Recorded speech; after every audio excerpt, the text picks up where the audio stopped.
amalan yang harus kita lakukan. Yang pertama adalah mentaati Allah dan Rasul. Taat kepada Allah dan Rasul. Lihat Quran Surah An-Nisa ayat 69. Ya. An-Nisa ayat 69.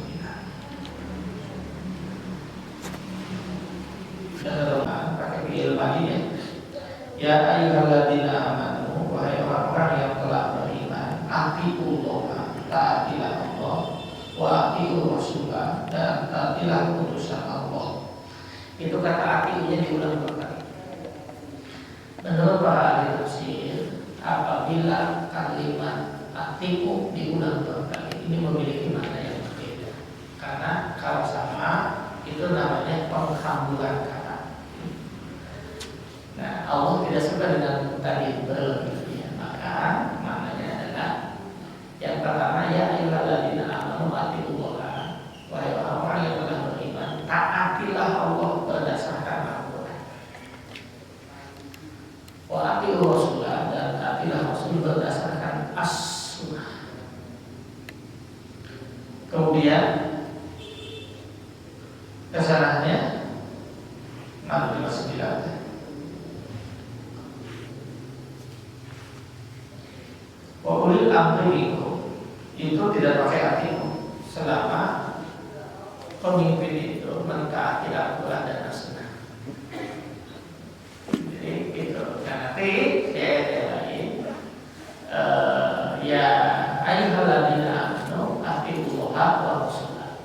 Taatilah Allah dan Rasul. Tidak pakai atiuh Rasulnya. Itu akan mengandung arti bahwa taatilah Allah dan Rasulnya berdasarkan Al-Quran saja. Inilah yang saya tadi jadi pintu masuk pemahaman sekelompok orang yang disebut dengan ingkar sunnah. Lewat pintu masuk ayat itu. Ya. Baik, kembali lagi ke ayat 69.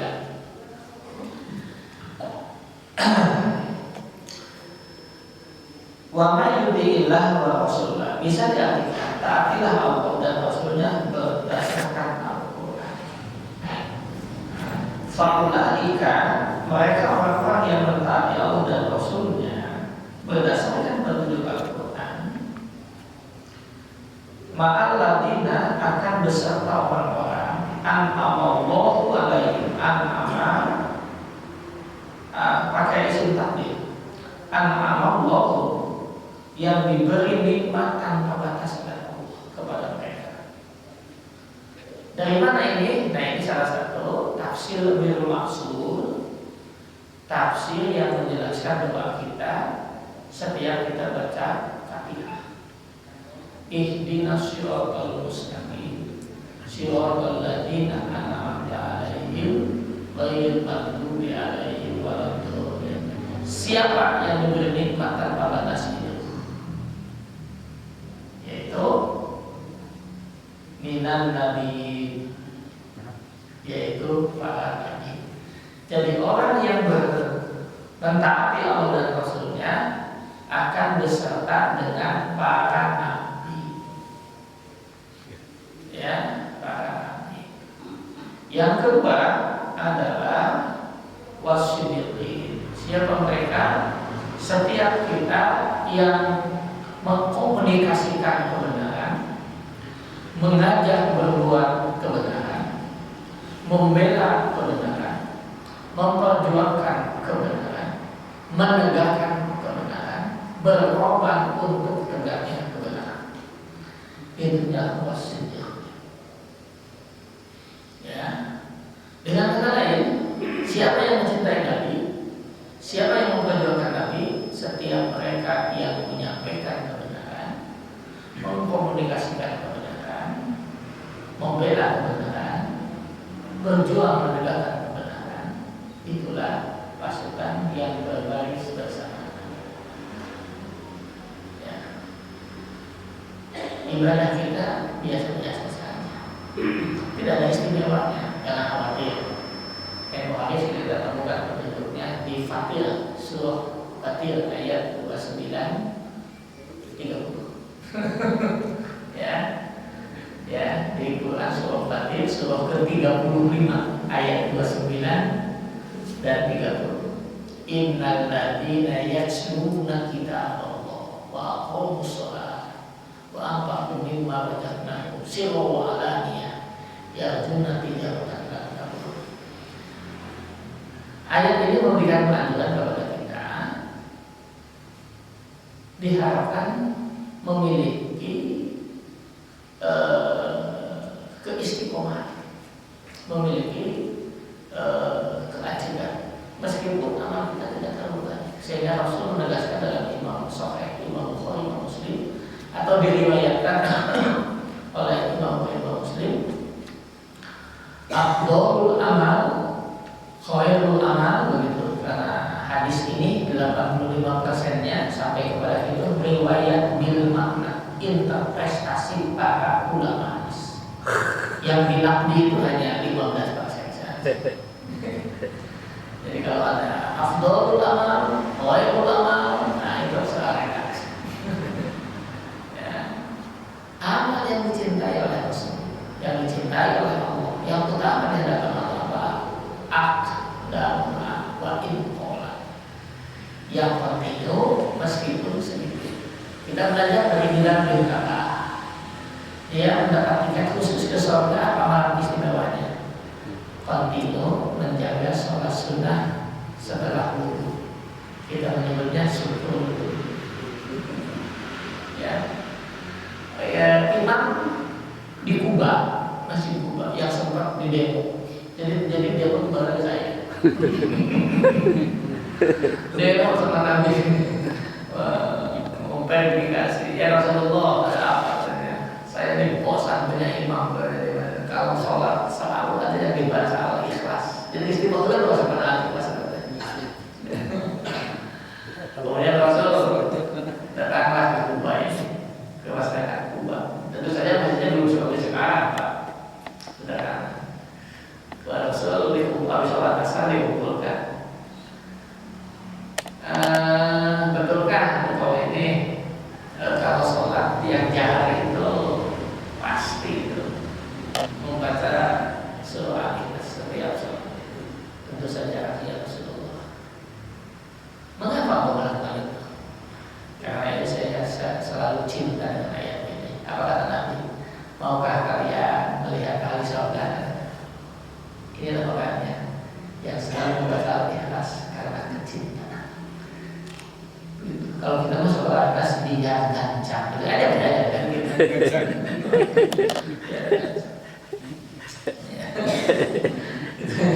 Sehingga seringkali diilustrasikan kita dengan Nabi bedanya sedikit.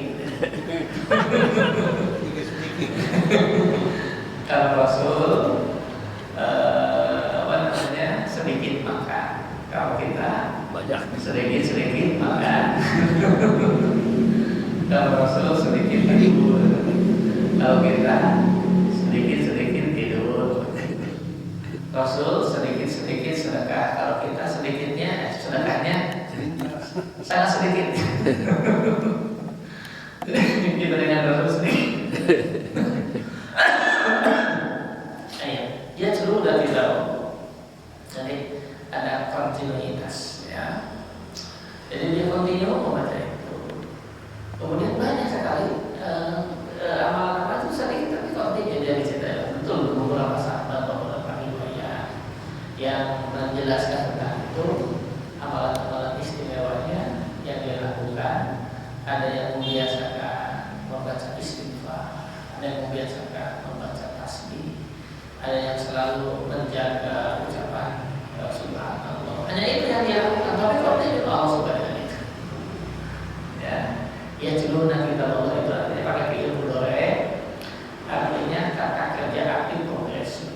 Jadi membacanya bukan sekali-kali, tapi kontinu. Gimana ayat itu? Ya juna tidak bertanda. Itulah cara bisnis yang tidak akan pernah rugi dengan Allah. Ya juna tidak bertanda.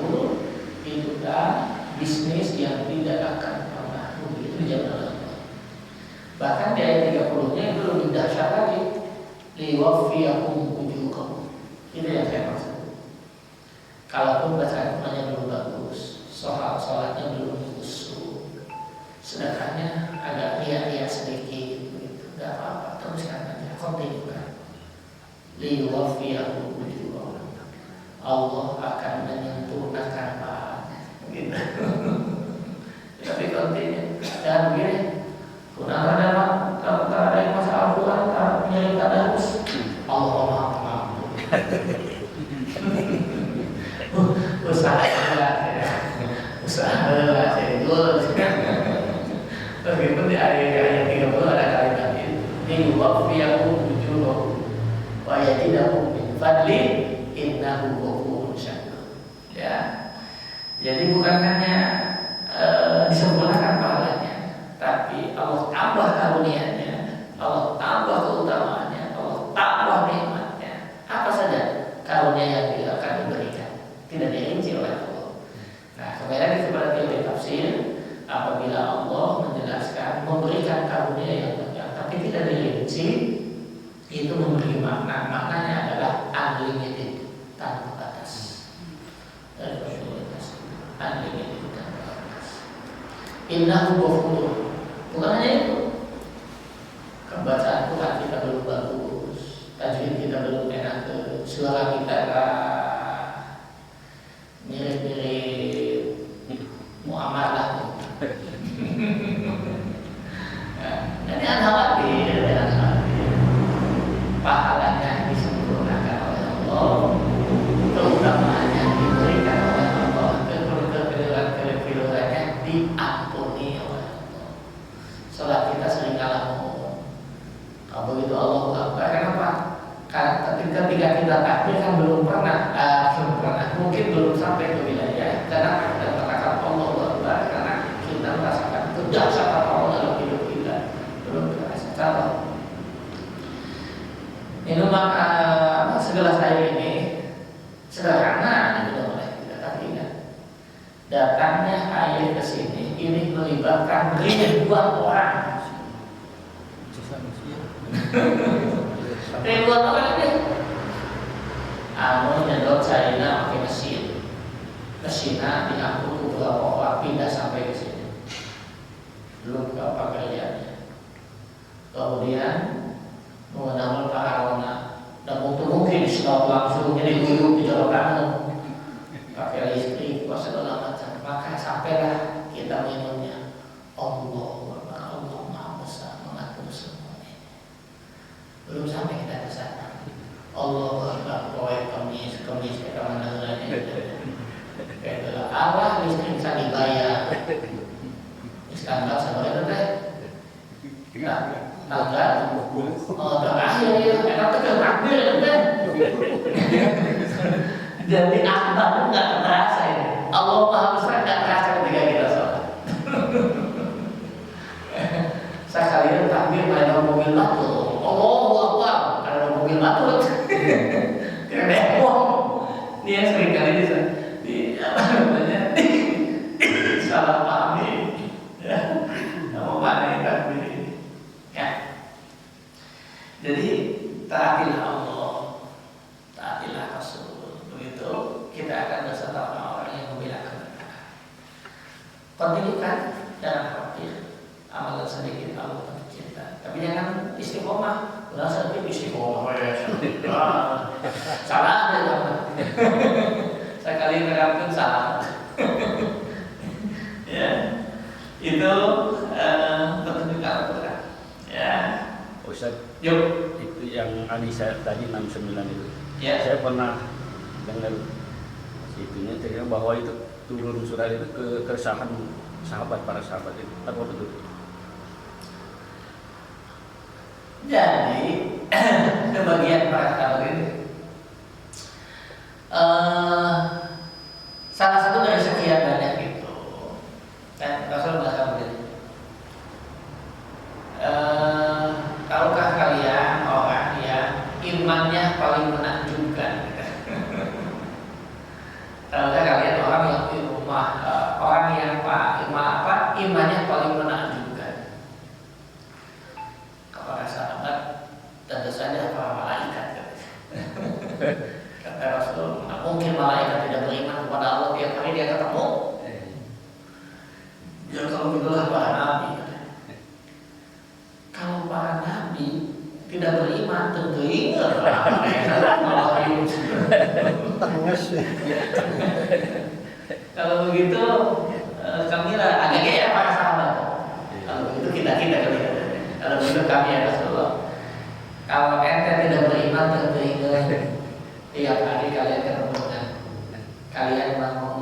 wahyu diturunkan.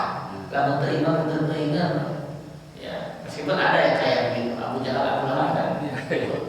Tidak teringat. Lalu siapa ya Rasulullah? Yang menakjubkan, yang paling menakjubkan imannya adalah jamaah subuh Masjid Cipaganti.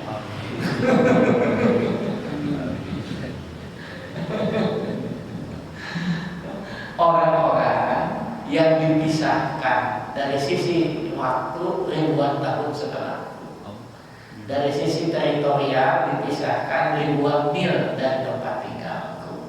Mereka tidak ketemu denganku, tidak pernah mengetahui wahyu diturunkan, tapi mereka beriman kepadaku. Nah, kalau lihat hadis ini, kita ada GR sedikit, Pak. Apa GR-nya? Mantap kita ini sebetulnya. Sampai-sampai Pak sahabat juga iri sama kita ya. Iri kita ya. Iri itu. Tidak bertemu, tidak pernah melihat, wahyu tidak tahu diturunkan, tapi kita beriman. Itu iman yang benar. Nah kalau lihat hadis ini Pak, agak tenang kita ya. Berbeda ketika kita menyelami Al-Quran surah Al-Anfal ayat 2 itu. Innamal mu'minuna, sesungguhnya orang mukmin yang sebenarnya ya, idza dzukirallah, apabila dibacakan, diingatkan, dikemukakan ayat Allah, bergetar hatinya. Oh. Ayo anak tarik kayaknya. Terus saya mutahin jam 3:30. Nah, tawayah dia bisa celur nanti ya. Udah gitu.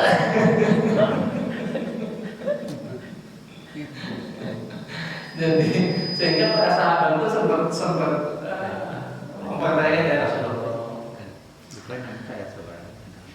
Kalau parameter iman dengan arkanul iman, iman kepada Allah, kepada para malaikat, kepada kita, kepada Rasul, kepada hari akhir dan takdir, insya Allah kami beriman ya Rasul.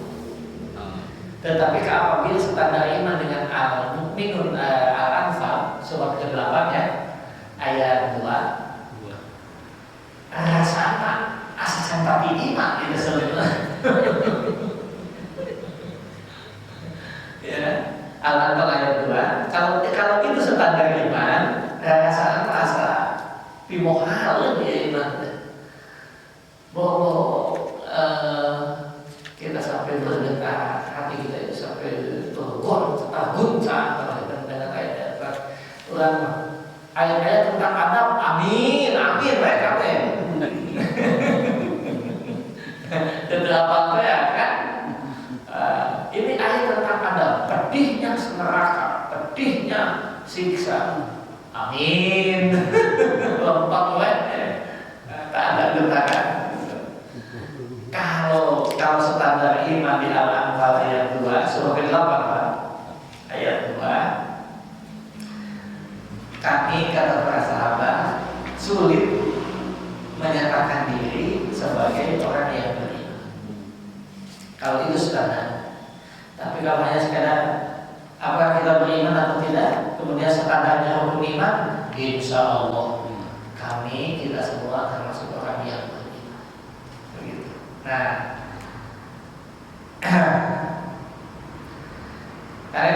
innamal mu'minuna itu berbeda dengan amanuha dalam sisi bahasa.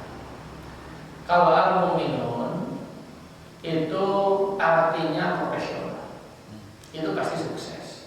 Kalau amanu telah beriman, kemudian kadar iman kita berbeda-beda. Makanya al-mu'minun itu tidak ada ya ayyuhal mu'minun kan.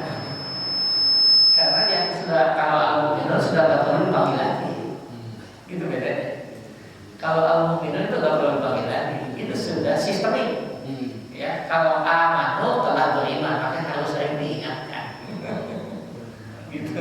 Itu bedanya amanu dengan al-mu'minun. Sehingga nanti di surah al-mu'minun disebut disebutkan qad aflahal mu'minun. Itu selalu kesuksesan aja. Jadi mukmin yang profesional itu pasti sukses. Tak mungkin tidak sukses. Kalau aman kayak kita baru beriman itu kadang-kadang naik turun imannya. Bahkan seringkali tekor minus. Iman kita itu minus. Itu yang membedakan kata al-mu'minun dengan amanu.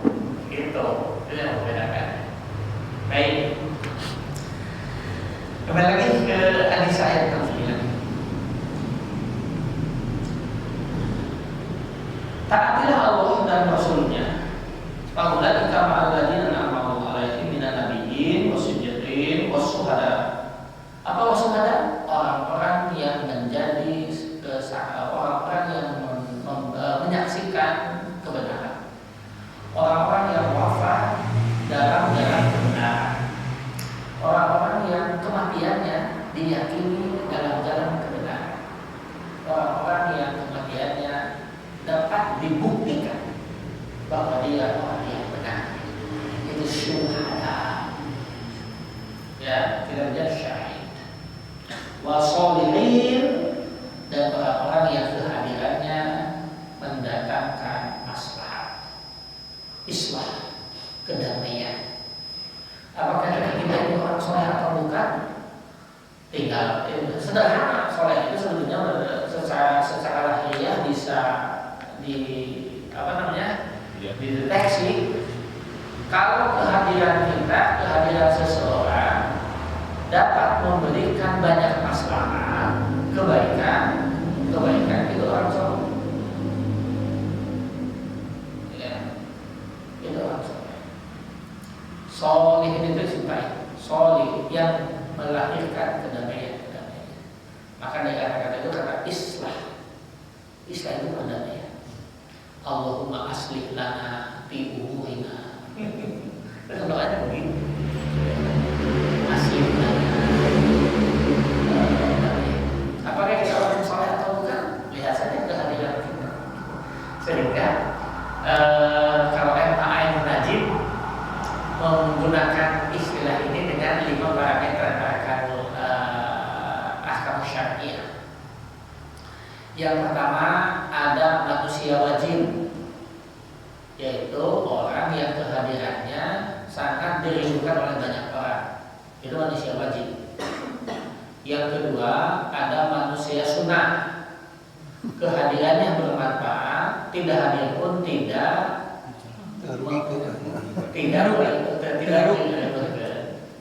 Yang ketiga manusia haram, kehadirannya tidak diinginkan oleh banyak orang. Itu manusia haram. Yang ketiga manusia mubah, ayat itu berpengaruh.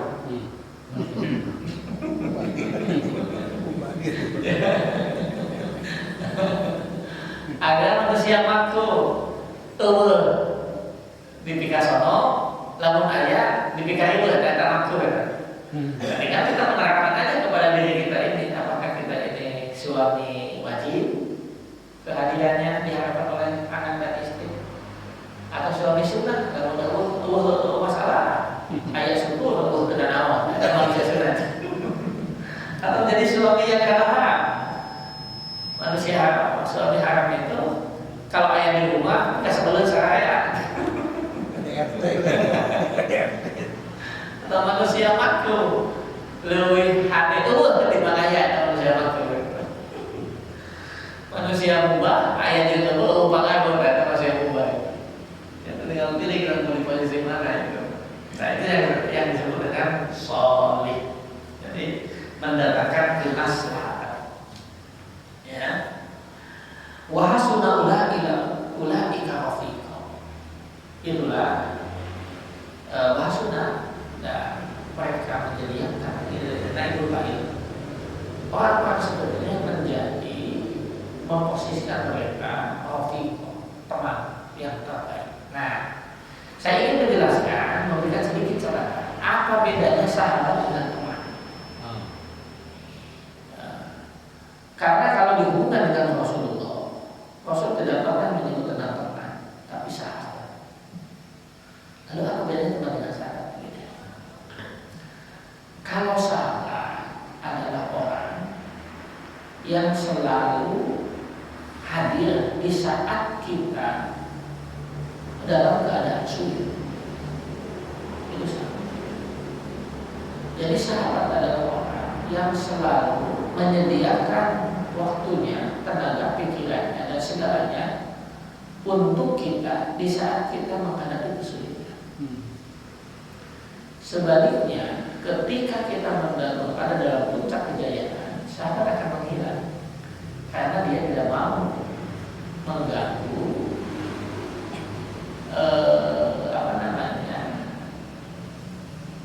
tidak mau mengerecoki, tidak mau mengganggu ketenangannya. Jadi siapa sahabat kita? Orang yang hadir di saat kita menghadapi kesulitan. Itulah sahabat. Kalau teman sebaliknya, dia hadir di saat kita di puncak kejayaan. Ya, pas Tuhan susah belum kita. Itulah teman yang benar-benar pemahaman. Maka ada sebenarnya sohibul baik yang memilih, karena lebih baik mereka pemilih. Ya. Dan orang-orang juga gitu. Ini yang seringkali mungkin saya orang ketiga ya, orang kedua ya, yang satu keluarganya. Saya ini belajar dari Pak Ejen Mutakin. Ya, dari Pak Ejen Mutakin. Nah, saya diajarkan itu, kemudian ke anaknya, dia bilang gini, ketika beberapa sahabat kita menempati posisi jabatan tertinggi di daerah, saya nggak mau pernah muda, karena menjaga, kan kalau kita datang mereka agak pakai lah. Nah, itu diajarkan, jangan saya datang dengan mereka. Sampai-sampai ketika seseorang katanya menjadi terpilih, akan dia malah datang dia, mulai datang dia, aku apa? Terakhir mulai akan tidak menjaga saya datang lagi, karena untuk mengaruhi kejiwaan. Kalau nggak metal pasti dia dan mungkin dia tolak. Jadi supaya dia tidak terbebani dengan kebijakan-kebijakannya, kita tidak pernah mau datang. Itulah sahabat.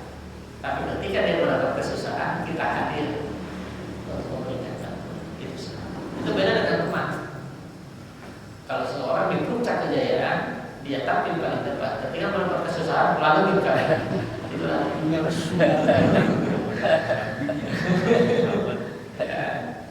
Itu beberapa tafsir begitu saya temukan antara Kofi'o dengan soal. Kenyataan ya Pak. Sebenarnya saya kenapa di dalam ayat tadi, ya yang tadi yang Anissa Langsung lagi. 59. ya atimunya itu 2 kali. Padahal pada ayat lain ada yang 1 kali, misalkan Imran. Ya. Imroha wa rasulah turhamun. Jadi di situ kepada Rasul tidak diwati. Iya. Itu tadi kalau 2 kali artinya apa? Ini kalau 2 kali diulang itu menunjukkan artinya taati Allah wa taati Rasul, taatilah Allah berdasarkan Al-Quran. Wa Rasul, taatilah Rasul merujuk kepada Al-Hadis atau As-Sunnah. Kalau arti Allahnya 1 kali itu memberikan makna taatilah Allah dan Rasul berdasarkan Al-Quran saja. Coba kita lihat di surah Al-Hasr, surah ke-59 ayat 7. Ya. Surah ke-59 ayat 7.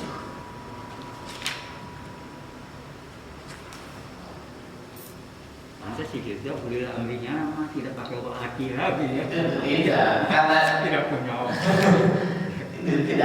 tidak memiliki otoritas. Iya.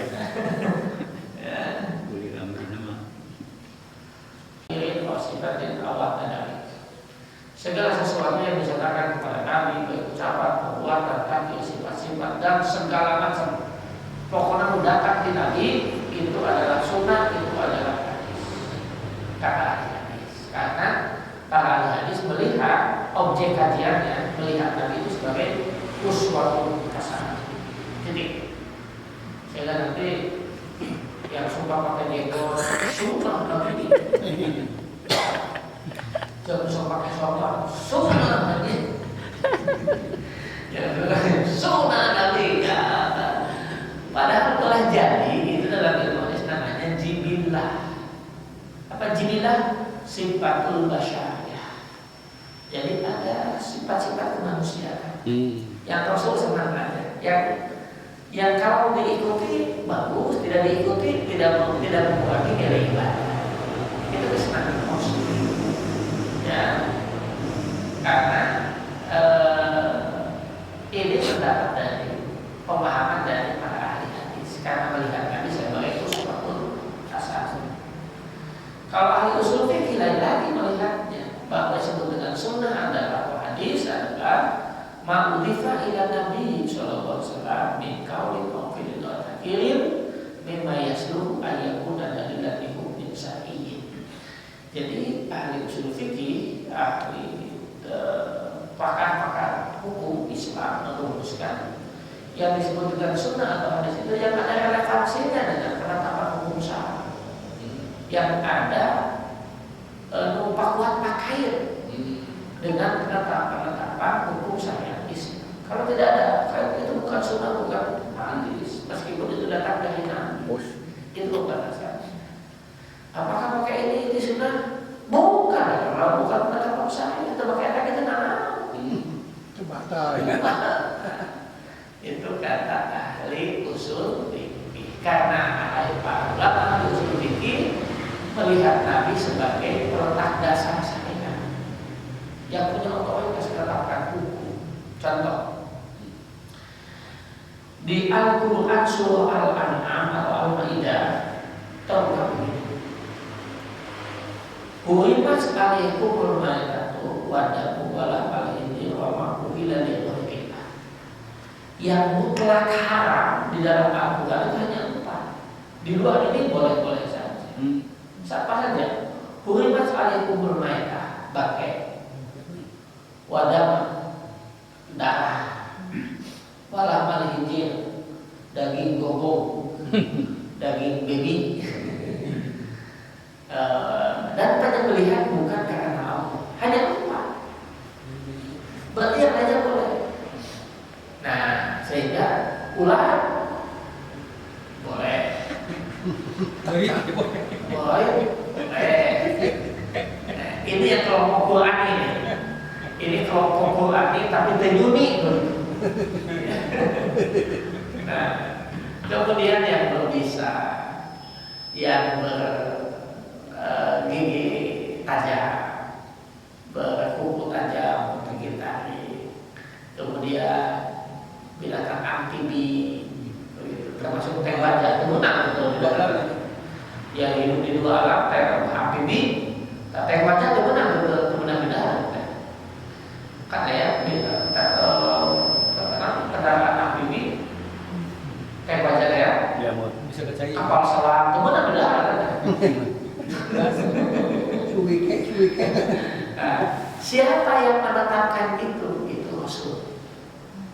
Ya, itu yang menetapkan binatang berbisa, ular, berkuku tajam, harimau, kucing. Siapa yang mengharamkan?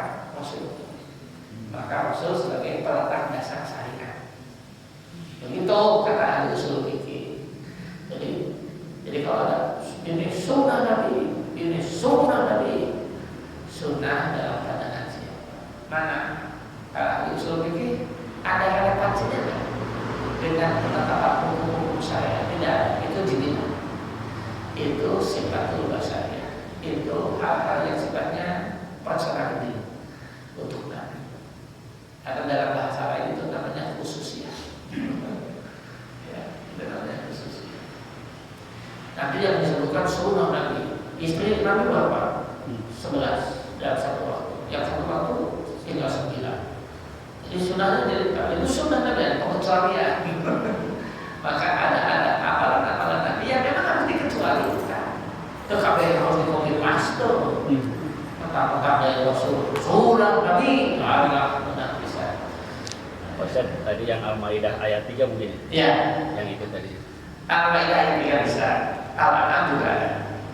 Ya, kulimat alaikumul maidatu wa damu wa lahmal khinzir wa itulah kesannya termasuk ayat 3 ini. Ya. Di Al-Maidah wahyu terakhir. Ya. Kecuali wahyu yang ada di Cipadati. Kamu aja dah. Kamu aja dah. Kapan wahyu enggak ikut kaji kan? Sekedar play. Sekedar play. Ya, itu di Al-Maidah ayat 3. Kulimat alaikumul maidatu wa damu wa lahmal khinzir wa illa lillahi. Itu yang mutlak diharamkan menurut Al-Quran. Oh, betul. Jadi kalau sekarang ini kenapa kamu makan daging ular? Joksa anak ular lagi. Nona Tuhan haram makanya opak kayak Quran nih tapi berduni. Saya dijabarkan lah. Itu bedanya. Ya. Nah, kalau ahli fikih merumuskan yang disebut dengan sunnah atau hadis itu adalah kullu ma sabata an Nabi sallallahu alaihi wasallam min ghairi babil fardhi walal wajib. Segala sesuatu yang ditetapkan Nabi sallallahu alaihi wasallam yang tidak ada kaitannya dengan fardu dan wajib. Itu namanya sunnah. Bukan fardu, bukan wajib. Karena kenapa begitu merumuskannya? Karena ahli fikih melihat Nabi sebagai pelaksana, pelaksana syariat, menjalankan perintah Allah saja. Jadi kerjakan gimana intensitasnya seperti ini. Maka nanti kita akan menemukan istilah-istilah sunnah di dalam fikih. Pertama ada nafilah. Nafil itu salah satunya adalah amalan nafil itu adalah tahajud. Aqimus sholat al-wudu bisamsi ila masakilaili wa qur'an al-fajr inal qur'an al-fajr kana masjuda wa minal laili fatahajjad bihi nafilatan. Bani Israil ayat 78 79 yang kakek dengan tahajud. Jadi amalan sunnah yang tidak pernah ditinggalkan oleh Nabi selama hidupnya namanya nafilah. Sehingga bagi Nabi sholat tahajud itu menjadi wajib. Tahajud itu menjadi wajib. Lalu bukan enak-enak.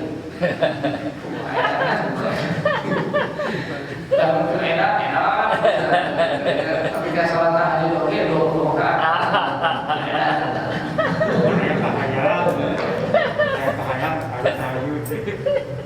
Susah. Itu namanya nafil. Yang kedua, sunnah juga disebut mustahab. Dari kata hub artinya cinta. Jadi Rasul sangat cinta terhadap satu orang. Itu namanya mustahab. Tapi frekuensinya tidak atau satu digit di bawah nafil. Ya, itu namanya mustahab. Ada lagi mandub. Mandub. Apa mandub itu? Satu amalan yang apabila ditinggalkan kita akan merasa rugi. Contoh, ini mandub. Barang siapa, kan dulu kan begini, definisinya kurang pas, mungkin bisa ditinggalkan, meskipun tidak terlalu salah. Pada zamannya itu benar. Sunnah adalah amalan apabila dikerjakan berpahala, bila ditinggalkan tidak mendapat dosa. Itu pasif itu. Kenapa dikerjakan? Dosa iya. Jadi kan dosa itu. Rugi. Nah, sekarang harus diubah definisi itu. Jadi definisi itu adalah perspektif, sudut pandang, kejiwaan setiap orang. Itu akan punya pengaruh. Kita ubah definisinya sunnah itu.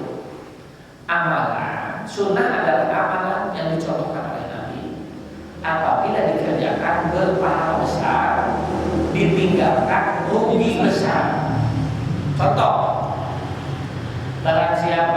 yang sholat sunnah qobliyah subuh 2 rakaat, maka pahalanya seluas langit dan bumi dan seluruh isinya. Barang siapa yang mengerjakannya untung besar, yang meninggalkannya rugi besar. Benar atau sunnah terdosa ini. Ngedul lah ya. Jika aku apa katakan definisi enak sih. Tidak harus diubah itu paradigmanya, itulah kata para ahli ilmu. Paradigmanya harus diubah. Jadi tidak berdosa menjadi rugi besar. Rugi ente. Ya, kalau tidak kerjakan rugi besar. Itu dengan definisi sunnah. Itu jadi ada nafil, ada mustahab, ada mandu, ada lagi satu lagi apa? Itu ada 7 harus lagi sesuai dengan tingkat frekuensi Nabi mengerjakannya. Ada yang sekali-kali, ada yang kontinu, ya. Contoh sholat tarawih, sholat qiyamul lail. Rasul mengerjakannya di masjid beberapa malam. Ayat sunnah Rasulullah itu. Udah tarawih, Rasulullah nanti lupa.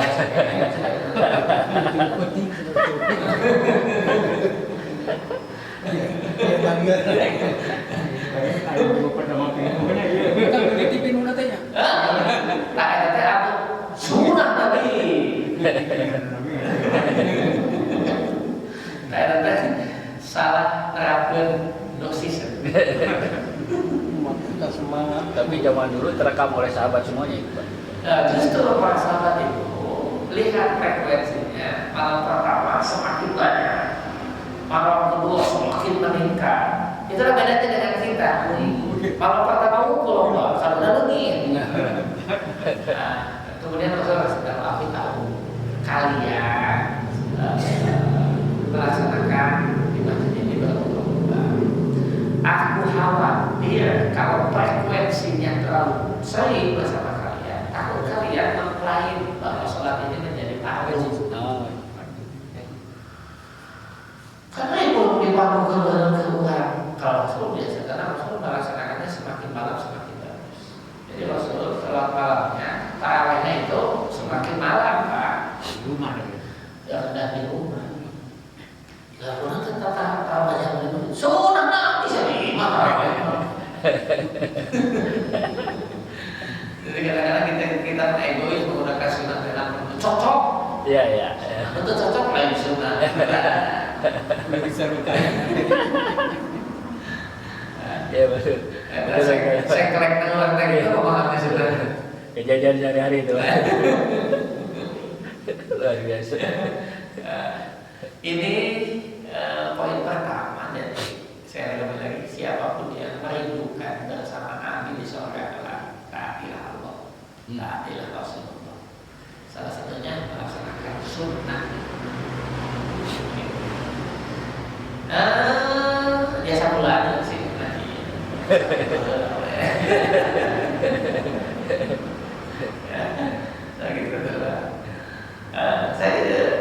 Saya ingin mengutip hadis dari Ibnu Hajar Al-Asqalani begini. Ini Utsman bin Affan yang menulis. Dari sisi ilmu hadis, ini namanya hadis mauquf, bersumber kepada sahabat. Qala Sayyiduna Utsman bin Affan radhiyallahu anhu, "Arba'atu dhuhurna fadilatun wa batinuhunna fadilatun." Ada 4 hal kata Utsman bin Affan. Lahiriahnya itu adalah keutamaan, keistimewaan. Tetapi substansinya, kontennya, batinnya itu adalah kewajiban. Apa saja? 1. Mukhalafatu sholihina fadilatun. Kalau Allah menakdirkan memudahkan kita bergaul dengan orang-orang soleh, anu serta masjid, yang suka membantu dengan orang, membuat kebaikan, itu adalah istimewa, itu anugerah Allah yang diberikan kepada kita. Dan sehingga ada koneksitas, karena kalau orang soleh pasti senang bergaul dengan orang soleh, karena frekuensinya sama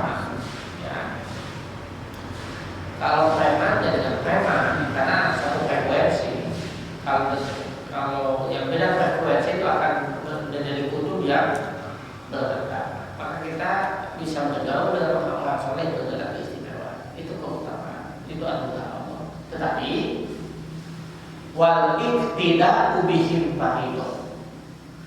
Mengikuti jejak mereka, mengikuti langkah-langkah mereka, mengikuti sunnah mereka. Sunnah itu artinya thariqah, jalan yang ditempuh oleh mereka. Itu adalah kewajiban. Bergaul dengan orang soleh itu keutamaan, tetapi mengikuti cara hidupnya itu adalah kewajiban. Seperti halnya tilawatul Qur'an fadilatun. Membaca Quran itu keutamaan. Jadi kita bersyukur kepada Allah kalau kita diberikan digerakkan hati kita waktu-waktu tertentu dimudahkan senang membaca Al-Quran. Itu anugerah dari Allah. Karena tidak setiap orang mau membaca Quran. Ya, baca Quran 5 menit biar asal Urutan.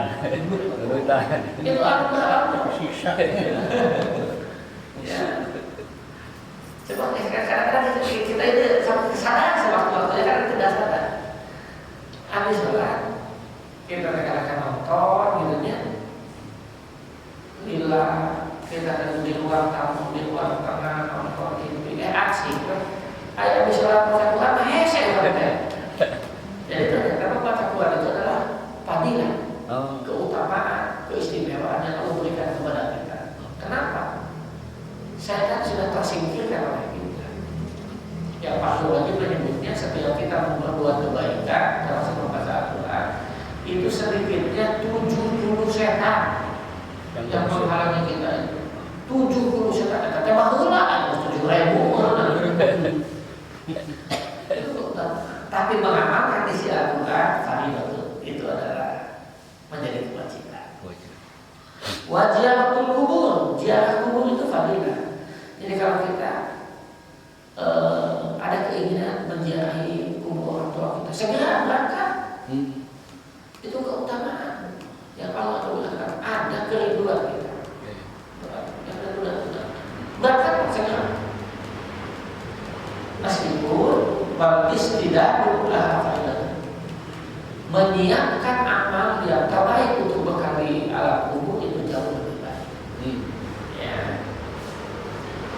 Wa iyadatul marid paling tidak. Besuk, menengok, ngalayan, atau terdampak itu adalah keutamaan. Itu adalah keistimewaan karena ada getaran jiwa dalam diri kita. Tetapi mengambil nasihat, mengambil wasiat, belajar dari orang sakit itu adalah kewajiban. Apa saja? Ya Allah, ternyata kalau sakit kita tidak bisa berbuat apa. Mumpung sehat, segera berbuat kebaikan. Kalau sudah sakit, makanan jadi tidak enak. Maka bersedekahlah dengan makanan sehingga mengenyangkan banyak orang. Jangan sampai ketika sakit kita tidak lagi bisa menikmati. Maka nikmatilah, bukan hanya untuk kita, orang lain pun bisa nikmati. Itulah nasihat belajar dari yang sakit.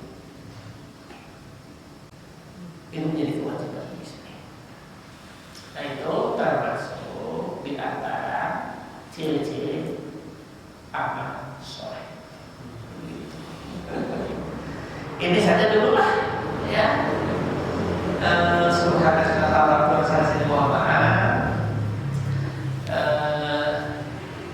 mudah-mudahan pekan depan Allah yang maha memelihara masa memudahkan kita. Amin.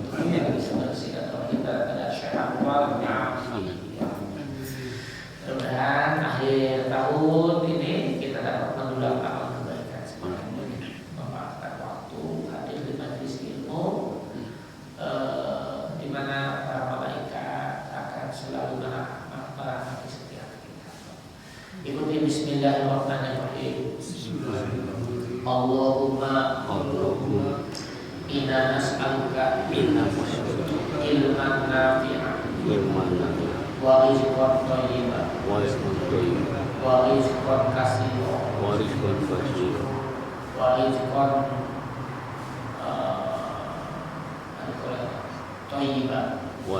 thayyiban wa amalan taqabbalan.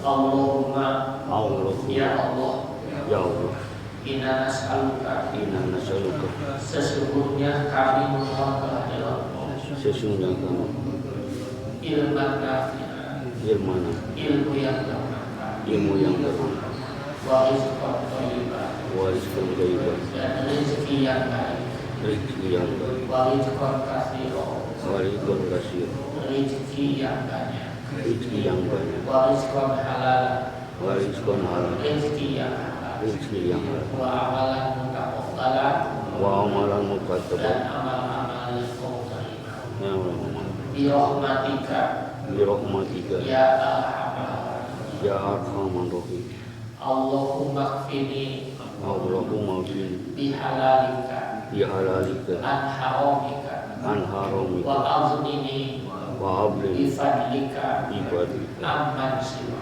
aman syir Allahumma kfini Allahumma bin ya Allah ya Allah cukupkanlah kami semua cukupkanlah kami semua bihalalika bi halalika dengan rezeki darimu dan rezeki dari yang halal yang halal an haramika an haram dan jauhkanlah kami dan jauhkanlah kami dan keluarga kami dan keluarga kami dari harta-harta yang haram dari harta-harta yang haram wa aghnini wa ubini dan kayakanlah kami semua dan kayakanlah kami semua min fadlika min fadlika dari karuniamu dari karuniamu amman siwa aman bukan selain dari Tuhan bi rahmatika ya rahmatika ya arhamar rahimin ya arhamar rahim walhamdulillah alhamdulillah subhanakallahumma wa bihamdika asyhadu an la ilaha illa anta astaghfiruka wa atubu ilaik wallahu assalamualaikum warahmatullahi wabarakatuh. Waalaikumsalam warahmatullahi wabarakatuh.